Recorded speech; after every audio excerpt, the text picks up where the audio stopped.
So last week was National Bullying Awareness Week in Canada. Now, for those of us long out of school, it's very tempting to treat that one like National Nutrition Week and just ignore it altogether. But unfortunately, if you Google bully Canada and suicide, you'll get more hits than if you were searching for Paris Hilton and hotel room. And we're not talking about just one or two horror stories here. We're talking about hundreds. And the more you read these stories, the more you realize the greatest thing about being an adult is that no matter how bad things get, you never have to go to grade 9 ever again. Because for a lot of kids out there, going to school doesn't rank up there as the best days of their life. No, because they're different in some way, they look at it like some sort of prison sentence.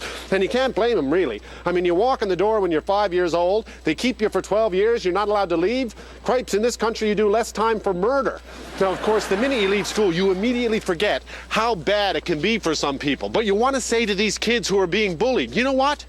You're right. These are not the best days of your life. In fact, these are probably the worst. But after this, they get better. And then, believe it or not, they get great. Trust me, I'm one of the smartest guys I know. And if you're being hassled because you're a geek, believe me, in a few years, you will inherit the earth. The biggest geek I went to school with was 76 pounds. He got hassled every day. The poor guy, he couldn't walk up a flight of steps without falling over to the left or getting a nosebleed. I have no idea how he got through it. In hindsight, he is the bravest man I know. And these days, he's as happy as Larry. He runs a video game company in California.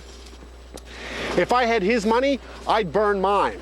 And if you're being harassed in school because you're gay, believe me, in a few years, you will have more friends than you know what to do with. You can be as open as you want. You'll be the funniest guy in the room. And plus, when you fly standby in Air Canada, you'll get a free upgrade to business class because the guy behind the counter, he's gay too. So if you're being bullied in school because you're different, please tell someone about it. And remember, even in a real prison, eventually, everyone gets parole.